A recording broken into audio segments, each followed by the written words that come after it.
Estás escuchando Derecho a la Pasión, un espacio que te invita a mirar la abogacía desde otra perspectiva, a conocer y a escuchar personas vinculadas con el derecho, transparentes, infinitamente humanas y apasionadas con lo que hacen.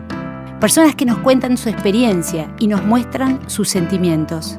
Queremos iluminar esa abogacía que no se ve y de la que estamos orgullosas.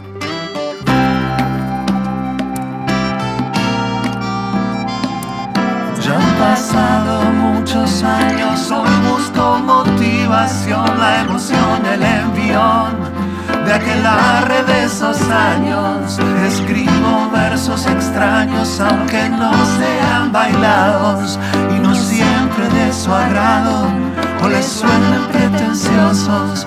Uno se siente dichoso al descubrir lo creado.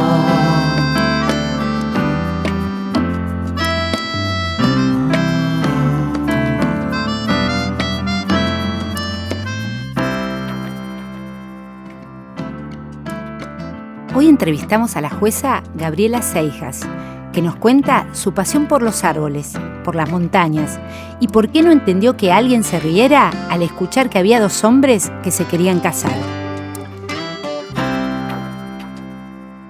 Bueno, hoy estamos nada menos que con Gabriela Seijas, una jueza de cámara en lo contencioso administrativo y tributario de la Ciudad de Buenos Aires, profesora, y la verdad es que si hay algo que para mí te define es que sos una apasionada con una sonrisa instalada desde que te conozco.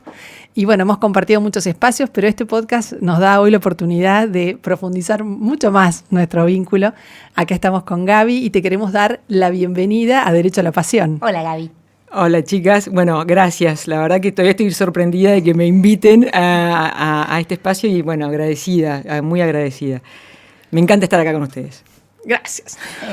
Nosotros, bueno, si te defino como una apasionada, lo primero que te quiero preguntar es ¿cuáles son hoy en la vida tus pasiones? Bueno, tengo muchas, demasiadas. A veces tener tantas hace que, viste, termine ocupándome un poco así, no sé si como debería de todas, pero hay demasiadas cosas que me importan, demasiadas cosas que me apasionan. Me apasiona estar con mis amigos, me apasiona juntarme a comer, me apasiona comer bien, sobre todo, no voy a decir cocinar porque sería mentira, me apasiona amasar, me apasiona correr, hace unos años que corro muchísimo, me apasiona leer, toda mi vida me apasionó leer, me apasiona la música, me apasiona pasar tiempo libre, al aire libre, en silencio, sobre todo, y me apasiona estar acompañada, pero también a veces me apasiona estar sola y me apasiona... no sé, son demasiadas cosas. Me apasiona estudiar, siempre me gustó estudiar, me encanta estudiar y cada vez me gusta más estudiar, de lo que sea. Me apasionan los árboles, tengo en mi terraza muchísimos árboles que voy criando, desde semillas que voy juntando por todos lados, y en la terraza de mi casa, no sé, ya perdí la cuenta de la cantidad de árboles que hay, enormes, algunos chiquitos, y después los voy plantando, a veces sin éxito, porque es difícil, pero aprendo mucho de los árboles y me encanta, lo disfruto mucho. Gaby, ¿y esta pasión de los árboles cómo nació? ¿De chiquita o es algo que fue últimamente adquirido? Con mi marido plantamos muchos árboles desde siempre. Siempre que había una oportunidad de plantar un árbol en algún lado, lo plantábamos. Porque antes teníamos una quinta, ahora tenemos una chacra. Siempre plantamos árboles. Pero con el tiempo me empezó a gustar verlos, entenderlos, ver cómo si salían de una semilla o si salían de una bellota. Y empezar a leer y empezar a ver. Y cuando me di cuenta que podía juntar las semillas de los jacarandás y tener mis propios jacarandás y que crecían en el balcón, no lo podía creer. Es una estupidez lo que estoy diciendo, pero no dejó de asombrarme poder hacerlo, y desde entonces, más que nada, lo que junto son bellotas, y lo que tengo, más que nada, es una colección de robles. Es muy difícil porque después cuando los planto en la tierra, en el campo, muchas veces una invasión de hormigas o lo que sea, se los come, o sea, pasan cosas rarísimas, pero lo voy logrando, y tengo robles de todo el mundo en mi casa en Varadero que van creciendo. A veces mejor, a veces peor, pero me encantan. Y uno de mis sueños es ser miembro de la Asociación de Creadores de Robles, que tiene sede en Gran Bretaña, que es una asociación muy, muy prestigiosa, que algún día, si tengo el tiempo, voy a tratar de formar parte. De robles. Me encanta. Qué buenísimo, porque es como una pasión que te permite mantenerla durante mucho tiempo. Porque es Exactamente. como muy a largo plazo. Es muy a largo plazo. Y además también con incertidumbre, ¿no? Porque dependés de factores que no controlás, lo cual está buenísimo, ¿no? Es muy Porque- frustrante a veces, ¿eh? Porque por ahí criaste un roble en la terraza de tu casa durante 3 años y cuando estaba hermoso y lo plantaste en la tierra, al No mes aprendió. siguiente se murió porque tal vez hubo una sequía o alguien se olvidó de regarlo o lo que fuera, ¿entendés? Es frustrante. Pero sigo, porque cada tanto tenés algún éxito y es maravilloso. Y no es tan lento como muchos creen. O sea, hay árboles que planté hace 4 o 5 años que ya tienen una envergadura importante y me encantan, lo disfruto muchísimo. Y Eso- aparte ese contacto con la naturaleza también es con la vida, ¿no? O sea, parece mágico, pero el que haber podido intervenir y uno, como vos decís, con 2 variables, pude lograr esto, sí. Es más, me encantaría Es una me vuelta encantaría a eso. estudiar en serio esto y poder transmitirlo, porque para mí es muy sanador. Para mí estar echada bajo un árbol es algo, me cambia el humor, o sea, me cambia totalmente la perspectiva del mundo. O sea, y sobre todo estar en un bosque, o sea, aunque sea chiquitito, me cambia mucho, me hace muy bien y estoy segura que a todo el mundo le hace bien. Estoy segura que en la ciudad debería haber más espacios parecidos a un bosque, que la gente tendría que tener acceso a eso. Estoy segura, lo leí, Oliver Sacks tiene escritas unas cosas maravillosas sobre eso, sobre el poder sanador del bosque, los árboles, el verde. silencio. Y me parece que es algo que tendríamos que trabajar un poco. Me encantó eso que dijiste, que estar abajo de un árbol te cambia la perspectiva del mundo. Ahora lo estoy pensando cuando lo estás diciendo, y es cierto, porque cuando uno está sentado abajo del árbol o tirado sobre el pasto con un árbol encima, es otro... Cambia la otra luz, visión. cambia todo. Cambia las el luces aire. y las sombras, todo. Cambia todo. Sí, cambia todo. A mí me hace muy bien. Y también tiene que ver con el correr. Cuando empecé a correr de grande, yo soy un poco sorda, entonces no corro con auriculares ni nada porque no tolero los auriculares. Entonces corro sin nada, en silencio, sola. Siempre corro sola. Y cuando salgo a correr, a la media hora, sí me agarra como un brote medio cursi, que empiezo a ver los arbolitos, empiezo a ver qué linda la luz, me empieza a aparecer todo el mundo hermoso. Y ahí es donde empiezo medio a conectarme con esta cosa de la naturaleza, aunque siga corriendo en una ciudad. Y empiezo a mirar mucho los árboles. Y creo que las dos cosas vinieron juntas, ¿no? En algún momento de mi vida. Lo de los árboles venía de antes, pero como que ahí empecé a conectar más con los árboles que había en mi barrio. Los conozco a todos. Sé cuándo tienen flor, sé cuándo semillan, sé cuándo están enfermos, me conecto mucho con eso. Entonces los sigo y bueno, voy juntando semillas y voy haciendo arbolitos. Entonces tengo de casi todos los árboles de mi barrio hijos en algún lugar que voy plantando, ¿no? Qué Me espectacular. encanta. Hace poco Buenos Aires, bueno, creo que ahora está terminando, pero tuvo toda la explosión de los jacarandá. Maravilloso. Ahora Ahora están los ceibos. Ahora están los ceibos, sí, era una cosa impresionante. Sí. Y las tipas también están divinas ahora, sí. Gaby, y bueno, ya empezando por tu carrera, esa carreraza profesional que tenés, queríamos preguntarte si tuvieras que elegir algunas decisiones bisagras de tu vida que cambiaron tu rumbo o que te profundizaron algún rumbo específico. ¿Podrías contarnos cuáles fueron y por qué? Mira, es medio difícil. Hace no sé, 25 años que trabajo en la justicia y la verdad que las decisiones son muchas, ¿viste? Y por ahí distintos días te respondería distintas cosas porque de acuerdo a quién me pregunte y dónde. Hay una que fue muy famosa y que bueno, y esa es la que hace como que todavía mucha gente me diga la jueza del matrimonio gay. O sea, se transformó en mi nombre porque en algún momento cuando en el año 2009, yo no hacía muchos años que era jueza de primera instancia. Te recibiste de abogada y entraste directo a la justicia. Sí, o sea, cuando me recibí de ¿querías abogada, hacer la carrera judicial? Exacto, yo antes trabajaba en un estudio jurídico mientras era estudiante y cuando me recibí de abogada sabía que quería trabajar en el Poder Judicial y sabía que eso era lo único que me importaba, entonces dejé mi trabajo en el estudio y me fui a trabajar de meritoria a un juzgado de primera instancia, contencioso administrativo federal. Y yo estaba muy feliz de ser meritoria, comía panchos en Plaza Lavalle, iba a trabajar en bicicleta y era la persona más feliz del mundo con mi trabajo. La persona más feliz del mundo con mi trabajo, trabajaba muchísimo, porque para hacer lo que yo quería, a la mañana atendía la mesa de entradas y a la tarde hacía proyectos de sentencia, entonces trabajaba, no sé, 12, 14 horas por día y él estaba muy feliz. Y después, cuando vi que por ahí la cosa no andaba del todo bien, o sea, no tenía muchas chances en ese lugar y qué sé yo, al tiempo, gracias a una gran amiga que conocí en el máster del Austral, conseguí un trabajo en la Sala Cuarta del Contencioso Administrativo Federal y bueno, y ahí seguí. Pero desde que me recibí siempre trabajé en la justicia. Y te decía, primero fui jueza secretaria de Cámara, después fui jueza de primera instancia, después fui jueza en la Cámara. Entonces las decisiones son muchas. Muchas. Pero bueno, en el año 2009 llegó el caso, digamos, que trascendió, que se hizo de alguna manera muy, muy famoso, que fue el fallo Freire, que de alguna manera es el caso, digamos, que famoso, ¿no? Después hay miles, pero bueno, ese es el caso famoso. Y contanos, ese caso, ¿cuál era la Mira, temática? Nosotros lo conocemos, pero sí, por ahí claro. hay gente que nos escucha. Es muy gracioso. Un día yo estaba en mi despacho trabajando y entró alguien con un expediente bajo el brazo, viste, todavía el expediente de papel, año 2009, y alguien muy, muy querido, que ya no trabaja conmigo, pero muy, muy querido, un tanto conservador, pero bueno, un estilo así judicial típico. Y entra con el expediente bajo el brazo, muerto de risa, colorado de la risa, diciéndome, no me acuerdo qué palabras usó exactamente, pero algo así como, acá hay dos tipos que se quieren casar. Y entró muerto de risa. Le dio risa, se reía.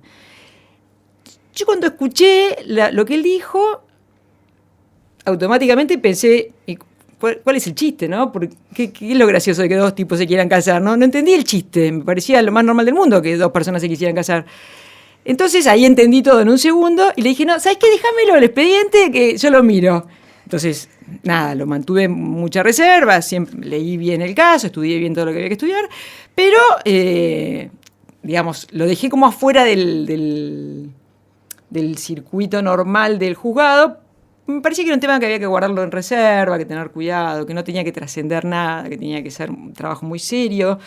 Siempre trabajo en serio, pero digamos, en esa oportunidad me parecía que esto de que se rieran del caso me dio como un poco como que me molestó. No me gustó que alguien se riera del caso. No sé, yo tengo mucho sentido del humor, pero me pareció que se estaba riendo de algo que no era gracioso. Una persona, te digo, muy, muy, muy buena persona, excelente persona y una persona muy querida, a la que respeto enormemente.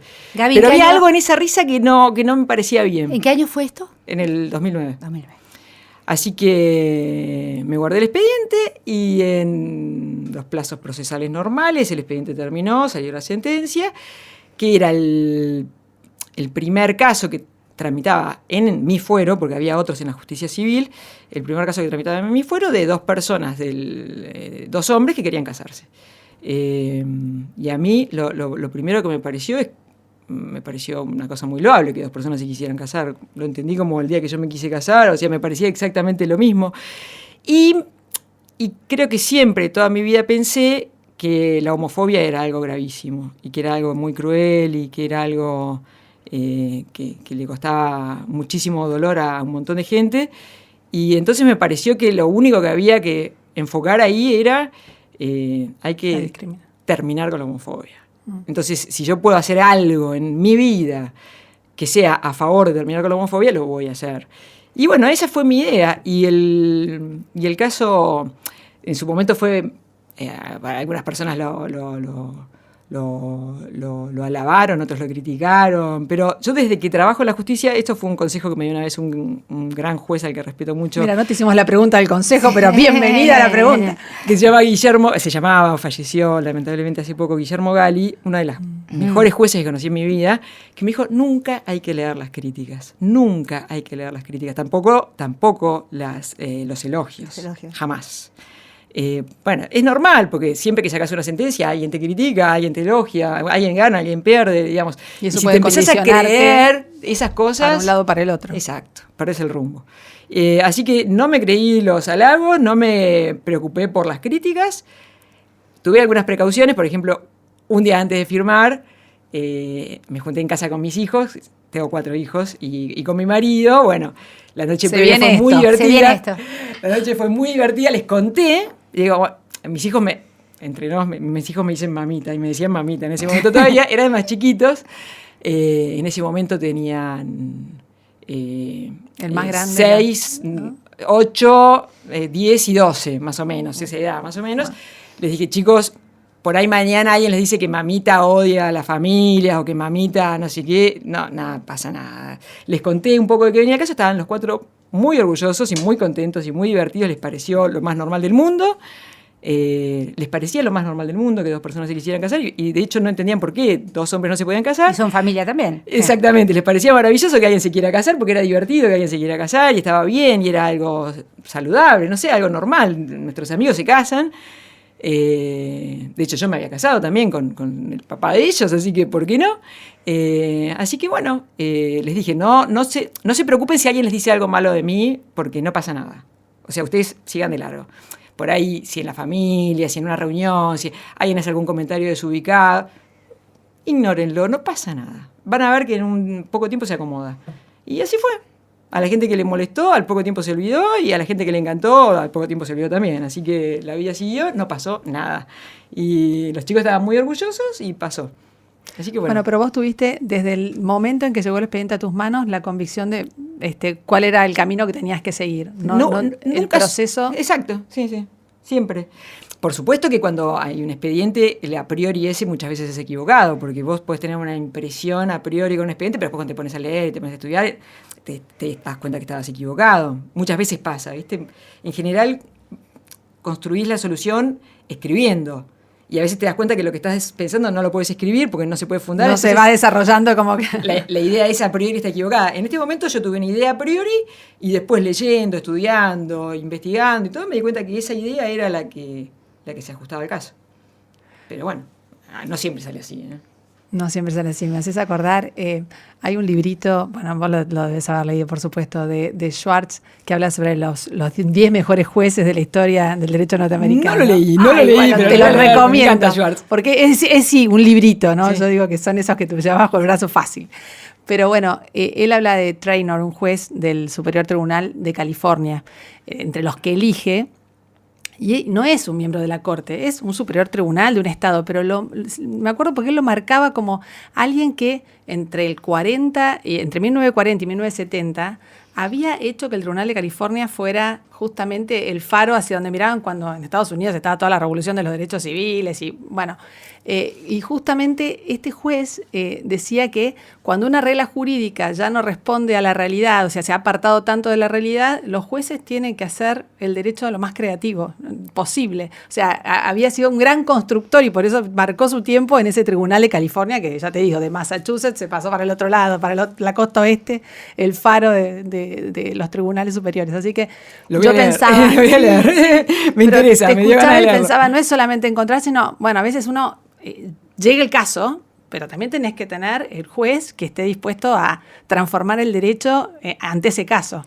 Vos decías, había planteos en otros fueros. Y había modelos. Yo no sé si a ustedes les pasa, pero a mí siempre el fallo Cejian para mí siempre fue una luz, o sea, para mí, sobre todo el voto de Petraki, claro, Petraki cuando, bueno, el fallo en general, ¿no? Pero el divorcio vincular, para mí ese fallo siempre fue que la idea de familia no siempre es igual, que hay familias diferentes. Mi familia era bastante diferente, mi familia de origen no era una familia típica, yo me crié con mi mamá y con mis hermanas, en un divorcio, digamos, en una época que la gente no se divorciaba, ¿viste? Esas cosas que de alguna manera me marcaron bastante. Y para mí ese voto de Petraki era maravilloso, entender que había familias que eran diferentes y que merecían el mismo respeto que todas las familias, a mí era algo que me parecía tan básico y tan elemental, y creo que siempre lo tuve resonando en mi cabeza, que eso estaba bien, y que devolverle a las personas, no sé, que se querían divorciar, la dignidad de poder, o sea, vivir libremente su vida, a mí siempre me pareció algo tan elemental y tan básico, tan respetuoso de las personas, que de alguna manera para mí no era diferente a Cejian. De hecho hay muchos párrafos que están copiados de Cejian en mi fallo Freire, que es un poco largo por ahí para leerlo. Hay varias ideas que son de Petraki en Cejian, que para mí siempre fue un faro, ¿no? Los votos de Petraki siempre fueron en muchos fallos de la corte. Petraki para mí era el no sé, el que más me conmovía, ¿no? El que más me inspiraba. Y te inspiraba. En tu fallo comentábamos con Pau ayer o antes de ayer cuando lo mirábamos en profundidad, arranca diciendo 2 personas que vienen a contar el amor y la admiración que se tienen mutuamente. Y eso, bueno, está buenísimo porque en realidad es eso, claro. es el principal objetivo de una familia. ¿Para qué te casás? Claro, hay algo, porque después de que salió el fallo, un montón de gente decía que bueno, que estos dos señores no eran pareja, o si eran pareja, que eran activistas. Yo no lo sabía, ni me consta, o sea, ahora, a posteriori, se escribió mucho, se contó mucho, hay un montón de cosas que yo normalmente no hubiera sabido. En ese momento no lo sabía. Y tampoco me parecía que era importante, porque cuando vos vas al registro civil a casarte, el juez no te pregunta si estás enamorada, o sea, bueno, por ahí te lo pregunta, pero no debería preguntarte mucho, o sea, las razones por las que cada uno de nosotros decide casarse o no, son, qué sé yo. Si te lo preguntara, tampoco tiene ningún poder de decisión sobre Exacto. si Entonces, tu decisión es casarte. Pero lo que por ahí uno traslada, ¿viste? Yo me casé muy enamorada, entonces siempre tiendo a pensar que la gente se casa muy enamorada. Ahora, no sé si me casé porque estaba enamorada o me casé porque quería tener 15 días de licencia. O sea, ¿por qué la gente se casa? ¿No? Yo a veces me lo pregunto, ¿por qué me casé? Yo me casé con mi marido, ya teníamos 2 hijos y yo estaba embarazada de mi tercera hija. Y yo creo que me casé para tener 15 días de vacaciones. O sea, mi marido se casó por otras razones, más románticas. Pero, ¿por qué se casa la gente? ¿Qué sé yo? Pero habrá miles de motivos. Mil razones para tener una obra social. O se casará porque le parece que eso les da un estatus mejor. O se casará, no sé. O se casará porque le da importancia al hecho de casarse. Y todas son valiosas. Todas son valiosas, sí. Y yo no puedo juzgar eso. Gaby, y vos hacías referencia a qué iba a pasar al día siguiente con los medios. Es un tema que nos interesa, porque el tema del tratamiento de los casos mediáticos, tanto lo hemos conversado aquí con abogados, ya en otro rol, pero hablamos siempre de para qué estamos formados o preparados, ¿no? Y bueno, uno se imagina a los jueces. ¿Cómo manejaste vos este tema del contacto con la prensa? Bueno, el caso es mediático, pero además de ser un caso sensible por otras cosas, está bien. La relación de vos como jueza en ese momento, hoy, con la prensa, ¿cómo lo ves? Tomé una decisión el día que salió el fallo, que fue no mantenerme, digamos, en silencio absoluto. O sea, no. Pasaron un montón de cosas después del fallo que yo no sabía que iban a pasar. Viste que se desencadenan un montón de cosas cuando haces algo que por ahí no tenía ni idea.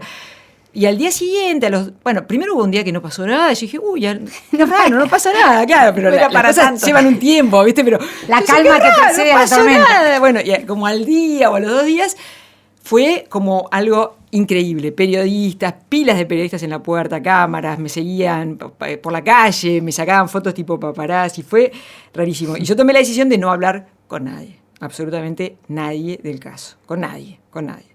En ningún lado, en ningún ámbito, porque me parecía que era más respetuoso, me parecía que era lo correcto. Así que recibí durante muchos meses invitaciones a todos los programas de televisión, a todos los programas de radio. Algunos amigos míos haciéndose pasar por periodistas me hacían chistes y me llamaban. Claro, pasa que el tema además continuó, porque o sea, después de la decisión judicial, ¿qué pasó a nivel legislativo? Claro, pero yo me mantuve al margen de todo. Y alguna vez me pasó que tuve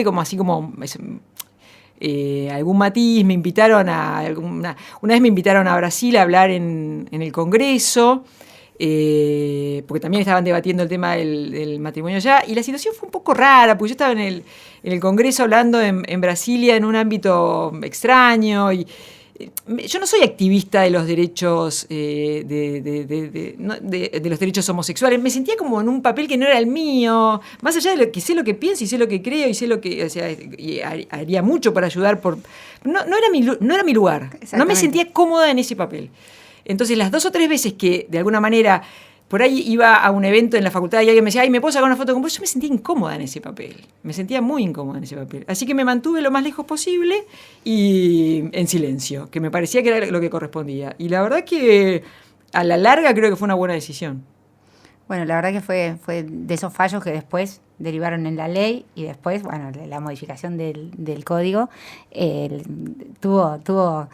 Fue increíble. Fue increíble todo lo que pasó. Y ahora en Latinoamérica creo que hay más de 7 países. Creo que Chile, ahora hace poquito, está también. Y un poco como que perdí la cuenta, ¿viste? De los cambios. Así que realmente fue. Y se desencadenó algo que yo pensé que iba a pasar, pero no pensé que era posible, que fue como más natural de lo que esperaba, ¿no? Como... Y bueno, pero eso es porque entonces realmente fue hacerse eco de algo que ya estaba ya en la estaba, sociedad. ya estaba Un poco instalado. como debe haber pasado en su momento con el divorcio. Exactamente. Claro. Pero yo te quería preguntar por el tema de la valentía de los jueces, ¿no? Porque uno, tal vez acá decís, bueno, los temores tenían que ver con qué van a decir, mis hijos qué van a leer, pero en la soledad de la decisión, porque más claro no lo puedes haber descrito, digamos. sí. Bueno, yo sola con la decisión, y ni una Sí. coma puesta por otros. Eso en este caso y en otros, porque una juez que trabaja en temas en lo contencioso, relaciones con el poder público, ¿cómo es esta No soledad? pensé mucho en No. eso, ¿viste? La verdad que no me preocupa No digo en mucho. general. Sí, pero no. Viste que las decisiones que tomás tienen consecuencias, a la larga tienen consecuencias, pero no me preocupa, no sé, no me preocupa mucho Siempre eso. has podido tener la tranquilidad Sí, de no sentirte Tengo condicionada. como una cosa dentro que me dice lo que está bien y lo que está mal, ¿viste? Y no puedo hacer otra cosa más que eso. Y después las cosas pasan y muchas veces tienen consecuencias y en general no me preocupa mucho lo que va a pasar. Es como que ya me di cuenta que todos los días tomo decisiones Claro. y pasan cosas. A veces pasan cosas que no me gustan, a veces pasan cosas que me gustan. No las puedo, o sea, apenas puedo con mi vida, ¿viste? No Convivís puedo con ese medir- riesgo. Claro. Exacto. No tengo forma de cambiar el mundo. Apenas puedo con lo que hago yo, ¿viste? Y ya es muchísimo, Y el es mundo muchísimo. me devuelve a veces cosas lindas y a veces cosas feas, ¿viste? Y la verdad es tanto lo bueno que me pasa en la vida que no me preocupan, casi que no me preocupa nada, ¿viste? Nada, es rarísimo, no sé cómo explicarlo. Es así. Es así. Uno puede con lo que está alrededor y ya es muchísimo igual, ¿eh? Sí. Ya es Sí, mucho, claro. porque aparte Ah, vos por tenés un suerte. trabajo que trasciende por el solo hecho del trabajo que en sí mismo. Sí. Así que, bueno, y Gaby, una pregunta que va más a lo personal y para conocerte un poquito más. ¿Alguna conversación inolvidable en tu vida? Que no tiene por qué ser en el ámbito laboral. Esto es... No, justamente, no queremos Claro, la... no sé lo que pensó, no importa, pero una conversación inolvidable. Mira, yo cuando era estudiante, no era una estudiante brillante, era una estudiante regular, del montón, ¿viste? Siempre tenía alguna materia en la que me destacaba, un año, pero era una estudiante desprolija, ¿viste? Porque por ahí me mandaban a estudiar, no sé, tenía que rendir obligaciones, entonces me compraba 2 tratados de obligaciones y los leía. Entonces cuando llegaba al examen no sabía nada, porque no me había ordenado. Era una estudiante muy pretenciosa, pero desordenada, caótica. Bueno, y por ahí me gustaba una materia, estudiaba solo esa y las demás no. Bueno, así a los golpes. Y tenía algunos déficits de formación del secundario, ¿no? Escribía muy bien, ¿no? Bueno, pero nunca me destaqué en la facultad. La verdad es que nunca me destaqué. Y cuando estaba en 5º año de la facultad, durante muy poco, yo hice una orientación en una universidad privada que era de Derecho Público, porque quería ser constitucionalista en ese momento de mi vida. Y en un momento un profesor se va y viene Julio Comadira.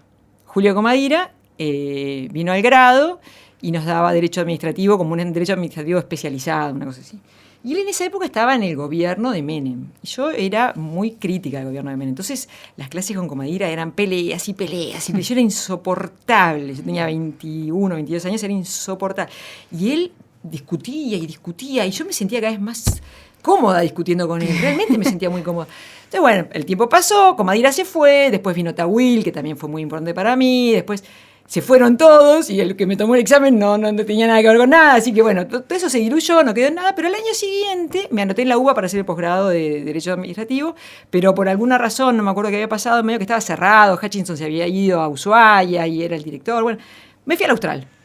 Y en ese momento tuve una conversación con Comadira, que me recibió, se acordaba de mí, se acordaba de mi nombre y me dijo, usted fue la mejor alumna que yo tuve en la Universidad de Belgrano en los 2 meses que estuve. No es que me dijo, bueno, pero fue la primera vez que alguien me hizo sentir tan importante, ¿viste? Qué bueno. Me dijo, usted fue la mejor alumna que yo... Y yo me sentí tan reconocida que ese mismo día me anoté en la Austral, me quedé en la Austral y hice el máster de la Austral. Y para mí esa conversación fue muy importante porque me sentí...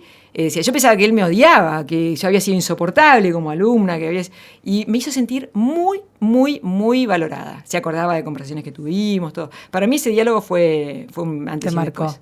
Sí, porque el tema de sentirse valorado, esa edad, ¿viste? Cuando venís de ningún lado, cuando no tenés contactos, cuando venís medio solo, necesitas que alguien te... Y No, y Julio alguien- tenía esa particularidad, ¿no? De destinarle el tiempo a las personas, tener esa capacidad para dedicarte el tiempo.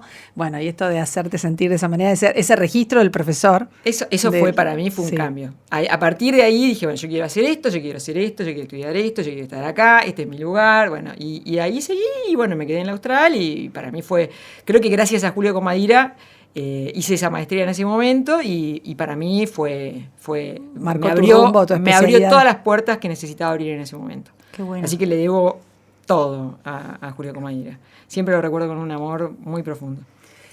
Y Gaby, de lo que haces hoy, ¿no? De lo que es tu trabajo hoy, ¿qué es lo que más te gusta? ¿Qué parte de todo lo que implica? Uf. Viste que nuestro trabajo es medio solitario. Porque hay muchas cosas que me gustan. A mí me encanta mi trabajo. Me encanta mi trabajo. Soy feliz con mi trabajo. Me encanta escribir. Me encanta buscar la manera de transmitir claro y ideas que son a veces un poco herméticas, ¿viste? Porque no me gusta escribir sentencias largas, me gusta hacer sentencias muy cortitas, pero tengo la necesidad de que se entienda y de que el que pierde sepa por qué perdió y el que gane sepa por qué ganó. Fundamental. Entonces, en esa búsqueda de claridad, no sé si lo logro, pero estoy todo el tiempo revisando los puntos, las comas, los verbos, los tiempos y la manera. Y cada vez le doy más importancia a eso.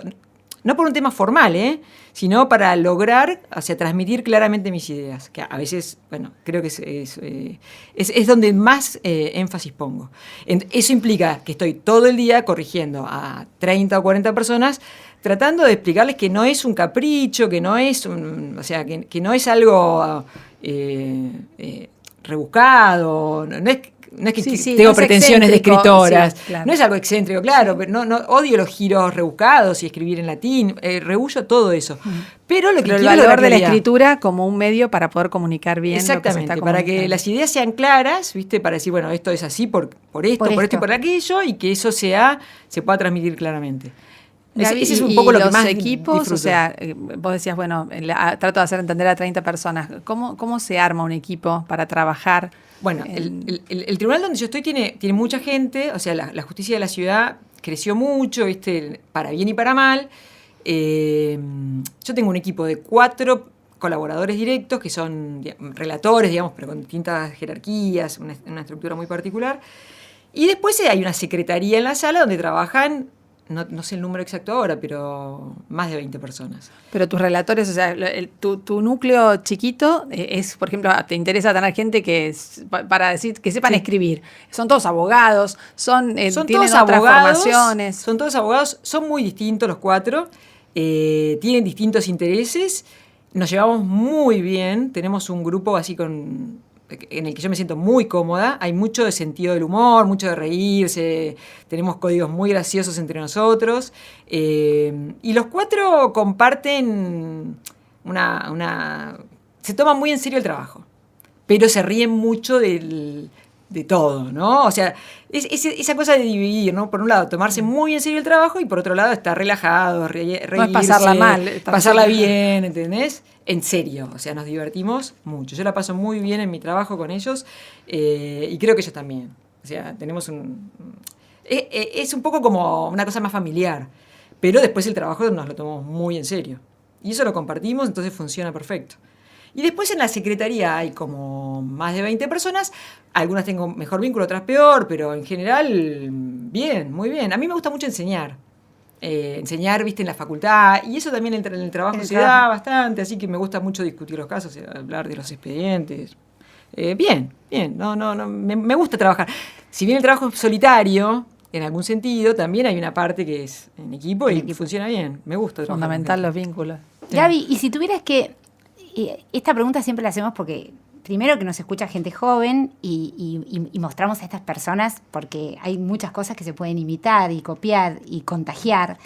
Entonces, si tuvieras que destacar algún superpoder tuyo, un superpoder, algo que en general, en toda la vida, no solo profesional, cosas que decís, gracias a esto yo pude hacer esto. Para mí esto fue importante, que alguien lo escuche y diga, ay, mira, yo lo voy a tratar de desarrollar o yo también lo tengo. ¿Cuál resaltarías? Bueno, mira, tiene que ver con lo que estábamos hablando recién. Y un poco mientras me hacía la pregunta, pensaba en lo que hablábamos recién y pensaba... nunca le creí mucho en las jerarquías, ¿viste? Como que siempre me tomé siempre tuve una visión irreverente, ¿viste? Como que a mí, que alguien sea senador, presidente, jefe de no sé qué, o juez, nunca me lo tomé muy en serio. Siempre me tomo muy en serio el trabajo. Nunca tuve, siempre como esa falta de una cierta irreverencia, ¿viste? Tampoco me creo nadie, o sea, siempre hasta me burlo mucho de mí misma, me río mucho. No me tomo en serio, ni a mí ni a nadie. Y eso me facilita mucho la vida. Qué bueno. Y después esta cosa de, mi marido se muere de risa, no mido las consecuencias ni mido lo que hago. Hace un par de años, mi marido hace años que hace montañismo, ¿viste? Sube montaña, subió a la Concagua, bueno, tiene un grupo de amigos con él. Y hace 3, 4 años yo necesitaba tomar un poco de aire, me sentía un poco agobiada, necesitaba cambiar un poco. Y él estaba organizando con unos amigos y iban a subir al Mont Blanc. Entonces yo dije, Wow. Él estaba hablando por teléfono, ¿no? Con esta gente en Francia y yo. Entonces yo le dije, yo voy también, le grité. Entonces él me dijo, ¿qué? Yo voy también. Entonces, yo nunca en mi vida había subido a un cerro, ¿entendés? Entonces dije, yo voy también. Miré en Wikipedia, miré cuánto medía el Mont Blanc y dije, hice cuenta. La montaña más alta de Europa. Entonces hice cuenta y dije, ¿por qué no? Entonces él me dijo, ¿estás segura? Sí, le dije, si vos podés. Al lado de la Concagua, además. Aparte, claro, me pareció una papa, ¿entendés? Miré y dije, subí un montón, miré, viste que había como unos reportajes ¿Cuánto tiene que subía un montón de gente, no tengo idea cuánto mide, pero subía un montón de gente, leí reportajes, el gran problema es que un montón de gente subía, entonces dije, si suben todos, subo yo también. Entonces me agarré el bolsito, me compré la cosa que me tenía que comprar, la mochila, ¿sabes? Y me fui al Mont Blanc con mi marido. Irreverente con el Mont Blanc. Y la verdad que fue uno de los momentos más felices de mi vida. Y me daba mucha vergüenza porque hay un refugio que está como antes de la cumbre, el Guté, que es el lugar, uno de los más lindos que estuve en mi vida. Y la típica conversación, cuando estás en la montaña, ¿cuántas montañas subiste? Sí. Chapeando con la montaña. Todo el mundo chapeaba en la montaña. Y yo era la primera vez en mi vida que hacía algo así. Y me daba vergüenza decirlo, me daba mucha vergüenza. Creo que ese es mi superpoder, no tener miedo a estas cosas. Y fue un gran momento, y la verdad que lo disfruté un montón. Y ese día me di cuenta que una de las cosas que tengo pendientes en mi vida es ser montañista, o sea, me encantó, o sea, fui muy feliz.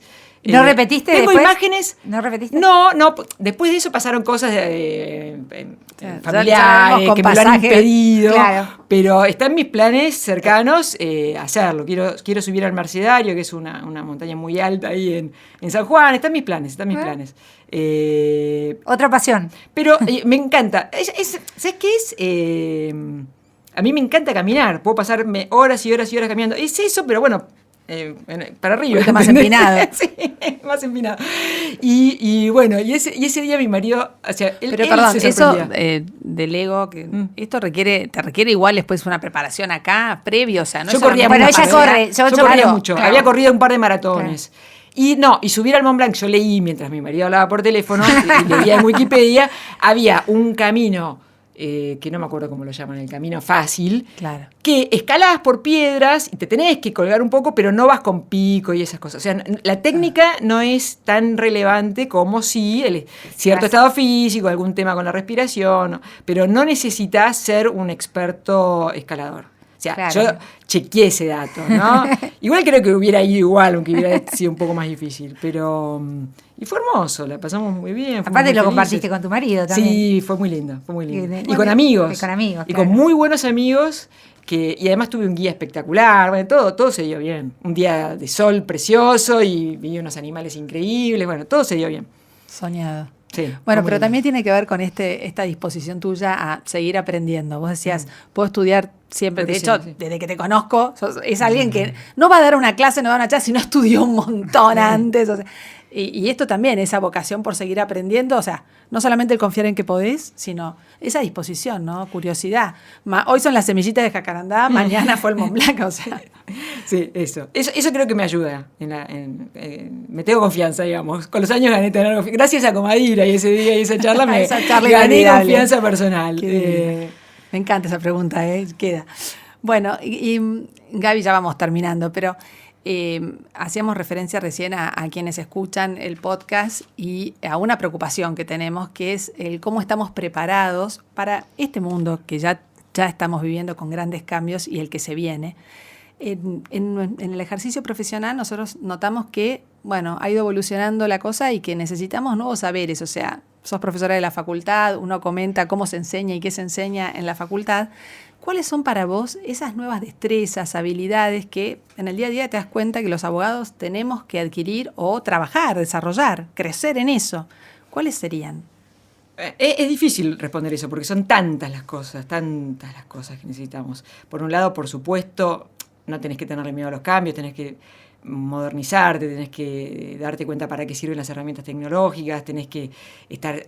es muy fácil a partir de que no tenés miedo. Si un bebé puede manejar una tablet, no es porque el bebé sea brillante, sino porque la tablet es muy fácil de manejar.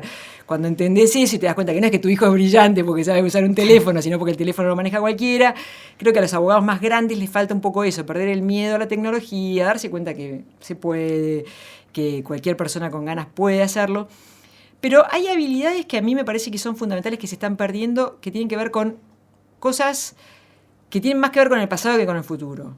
Yo creo que la necesidad de poder tomarse 2 horas de lectura silenciosa, sin un teléfono que te interrumpa, sin estar haciendo 4 cosas a la vez, concentrarse cuando escribís, concentrarse para entender un caso, tener 5 horas en una biblioteca. Me parece que esas cosas los chicos más jóvenes por ahí no las tienen, no las han tenido en la escuela, ¿no? Y me parece que hay que recuperar eso. Para mí es fundamental. Sumar profundidad. Exactamente. Profundidad y concentración, ¿viste? A veces me pasa que cuando leo una demanda que empieza en masculino, sigue en femenino, sigue en tercera persona, pasa a la primera persona, va del plural al singular, y no sabes si el que habla es el actor o el abogado. Y bueno, digo, bueno, está bien, al abogado le da lo mismo porque sabe que a nadie le importa, ¿entendés? Yo trato de, a mis alumnos y todo, decirle, no es lo mismo hacer las cosas bien que hacerlas mal. Y para hacerlas bien hay que concentrarse. Y para concentrarse hay que estar en silencio. Y para estar en silencio hay que tener un espacio, tener 2 horas, tener una mesa, tener una silla, tener un resaltador. Bajar libros no es lo mismo que leerlos. Bueno, eso es como antes sacar fotocopias, Exacto. Que creíamos que por cargar la fotocopia ya teníamos el saber. Exacto. Bajar 8 libros en la computadora no es lo mismo que leerlos los 8 libros. Entonces, para mí, dedicarle el tiempo que merece el trabajo, que no es tanto por ahí. Bueno, a veces es un montón, a veces no, depende. Pero no podés no leer algo antes de firmarlo. No podés, no sé, representar a alguien y no escucharlo. No podés ir a una audiencia y no dejar hablar a alguien. Son esas cosas que me parece que hay que insistir. Y no son cosas nuevas. No. No son cosas nuevas. Pero se perdieron. Un poco sí, un poco sí. Pero a mí me parece que es eso, ¿viste? Concentrarse, tomarse en serio el trabajo, ¿viste? No sé. Y, bueno, recuperar la concentración.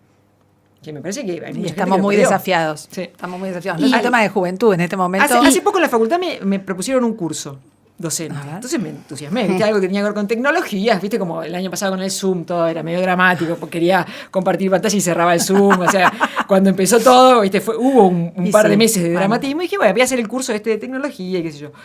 Y lo que me querían transmitir todo el tiempo es que los alumnos necesitaban contenidos de minutos. Que había que darles pastillitas. A mí la palabra pastillitas ya me sonaba raro porque me sonaba medio Matrix, ¿viste? No me gustaban pastillitas a los alumnos, ¿qué le estamos dando? Y yo no entendía, claro, yo estoy tratando de que los alumnos del grado lean, no sé, 70, 80 fallos en un cuatrimestre, y es algo que me cuesta bastante, y dice, ¿cómo transformo eso en una pastillita? Me parecía casi no sé cómo, pero me parecía poco serio que alguien me dijera que había que enseñar cosas cortitas en clases de minutos. O sea, no estoy convencida, no me parece que vaya por ahí. Me parece que lo que hay que recuperar es lo otro, ¿no? Poder sentarse a leer un libro que tenga 8 tomos y poder hacerlo. No es difícil, pero el tema es que los chicos sepan que pueden hacerlo y que no les va a pasar nada malo y que por ahí leerse, no sé, el hecho imponible de Dino Harach les enseña más de impuestos que leer, no sé, 800.000 fotocopias de medio libro sacadas así basado, no sé, para nosotros, yo me acuerdo de Administración y Justicia o el Control Judicial de la Administración, esos libros que eran, qué sé yo, la razonabilidad de las leyes de Linares, son libros que los tenés que leer, no te los pueden contar, ¿no? Sí, y entender Es fácil. que lo hablamos en otro episodio acá, el para qué. Claro. Leemos esto, ¿no? Los sentidos de las cosas, Ujú. ¿no? No perder el sentido. Que es cierto, en una pastillita es difícil transmitir todo eso. ¿Cómo le transmite un chico en una pastillita los 2 tomos de Llambías? No sé, ¿entendés? No tengo idea. Lo que pasa es que las nuevas Era el desafío de lo virtual, diciéndote, viste, no podés trasladar la presencialidad a la virtualidad. O sea, lo mismo que dirías en el No, mismo claro. tiempo. Bueno, y acá, claro. No, yo estoy todos de acuerdo tuvimos con que eso. Había que experimentar. adaptarse, había que Sí, hacer otras sí. cosas. Pero las horas de lectura individual del alumno frente a los libros es algo que yo no puedo suplir. Lo que pasa es que ha cambiado en las nuevas generaciones en especial el sentido del tiempo, van a una velocidad y el tema de la concentración, ¿no? Sí. Entonces aprenden por ahí con otros medios, o sea, Sí, pero aprenden yo no con sé otros si medios. aprenden, ¿eh? No sé si se puede suplir, porque los mismos chicos te leen los 7 tomos de Harry Potter y te lo leen, o sea, el mismo chico que no se puede concentrar porque no sé qué, también puede lo otro.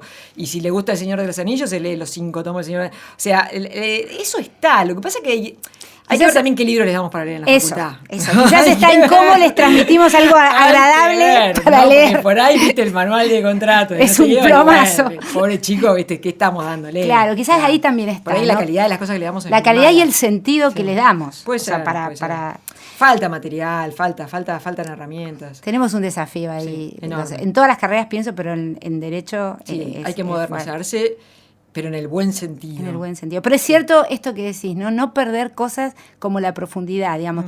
No sé si tenés que saber de tantas cosas, sino por ahí, sí, tener una idea general, pero profundizar y tomarte tu... Obvio. Y si tenés que pasar 4 o 5 horas en una biblioteca buscando la respuesta a una pregunta, no tener miedo, la vas a encontrar. O sea, pero saber que en algún lugar va a estar, ¿viste? Pero para eso hay que investigar. Sí, y hacerte las preguntas. Sí, tal cual. Y hacerte la pregunta. Sí, y darte cuenta que no es lo mismo poner cualquier cosa que poner un argumento serio, ¿viste? No es lo mismo. Gaby, bueno, y ya terminando, última pregunta. ¿Algún sueño pendiente o alguna asignatura, algún sueño, algo que quisieras conseguir? Sí, tengo un plan hace años, pero nunca encuentro el momento. Estuve a punto de hacerlo, pero bueno, me agarró la pandemia. Hace años que quiero viajar de otra manera, ¿viste? Caminando. O sea, tengo ganas de recorrer. O sea, mi plan, digamos, hasta ahora por ahí cambié un poco, pero tenía ganas de recorrer Inglaterra caminando. Con poco peso, con una tarjeta de crédito, por supuesto, y algo de plata del banco, tomarme un sabático, si es posible 1 año, y salir a caminar con mi marido, con quien viajamos siempre, nos llevamos muy bien, y somos somos una buena pareja para viajar juntos, y recorrerla a pie.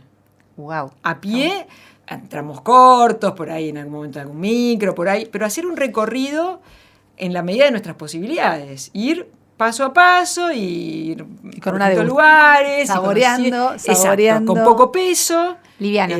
Claro, a mí cada vez me gusta menos ir a las ciudades, o sea, cada vez me gustan menos las ciudades, no me gustan los shopping, no me gustan los lugares con mucha gente, a mí me gusta el campo, me gustan los bosques, me gusta la naturaleza. Inglaterra tiene muchos lugares que me Es gustan espectacular. mucho. Y los bosques son muy lindos y Bien. hay senderos muy hermosos. Hicimos algunas cosas ya, pero alquilando autos, bueno, no quiero eso. Odio, ¿viste? O sea, me encanta viajar en auto y todo, pero tengo ganas de hacer algo a escala humana. Así que es algo que tengo pendiente. Y en algún momento lo vamos a hacer. Qué bueno, y hay que sí. hacerlo. Sí, lo que pasa es que ahora está difícil viajar. Sí. Pero sí, en algún momento lo voy a hacer. Pero me gustaría hacerlo con tiempo, ¿viste? Claro, Sí. para disfrutarla. Es Aparte difícil. porque caminando te lleva el doble de tiempo.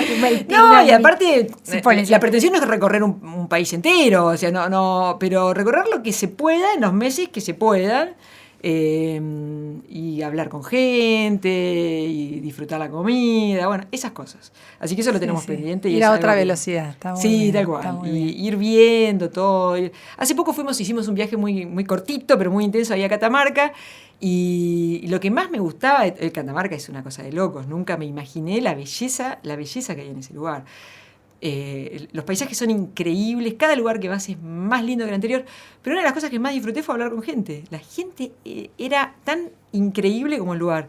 Y no me alcanzó el tiempo, pero me encantaría Qué volver bueno. en plan tener más horas para hablar con más personas. Fue increíble. La verdad increíble. que lo disfruté un hermoso, montón. lo comparto, hermoso. Sí.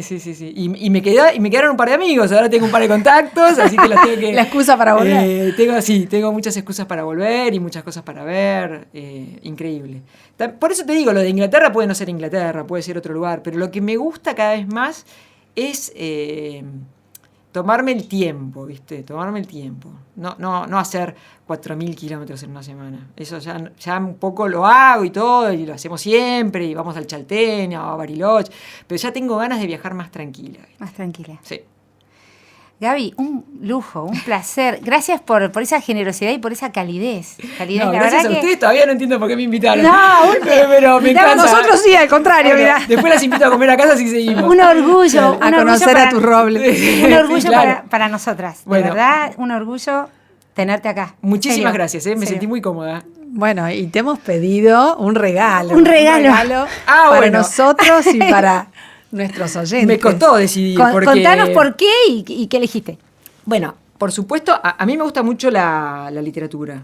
Entre mis cosas pendientes les podría agregar que tengo muchas pendientes, pero una cosa que tengo pendiente es estudiar en serio literatura. Me encanta la literatura, amo leer. Hay muchos autores que adoro y muchísimos. O sea, Borges es uno de mis más queridos. Es uno, porque no es el único, pero lo quiero mucho a Borges. Y hay un poema que me encanta, y de alguna manera me representa, y bueno, se los quiero leer. Lo quiero compartir con Borges, ustedes. el inevitable, como decía. Sí, tal vez la semana pasada hubiera sido Chekhov o la semana que viene Henry James. Viste como que la literatura tiene... Pero justamente esta semana es Borges. Así que bueno, les leo esto. A ver, espero leerlo bien. Es un poema que está en un libro editado en 1982 que se llama La Cifra. A mí me gustan muchísimo los cuentos de Borges, pero también me gusta la poesía. Bueno, La Cifra. La amistad silenciosa de la luna, cito mal a Virgilio, te acompaña desde aquella perdida hoy en el tiempo, noche o atardecer, en que tus vagos ojos las descifraron para siempre, en un jardín o en un patio que son polvo. ¿Para siempre? Yo sé que alguien un día podrá decirte verdaderamente, no volverás a ver la clara luna, has agotado ya la inalterable suma de veces que te da el destino. Inútil abrir todas las ventanas del mundo. Es tarde, no darás con ella. Vivimos descubriendo y olvidando esa costumbre, esa dulce costumbre de la noche. Hay que mirarla bien, puede ser última. Gracias, Gaby. Bueno, Hermoso. muchas gracias, chicas. Somos María Paula Renela y Gaby Marsiglia. Nos despedimos hasta el siguiente episodio. Si quieren tener más información sobre los entrevistados, nuestros apasionados, los invitamos a seguirnos en Instagram, Derecho a la Pasión. Allí quedarán los links complementarios. Y agradecemos también la grabación y edición del episodio a cargo de otro maestro, Daro Halfin.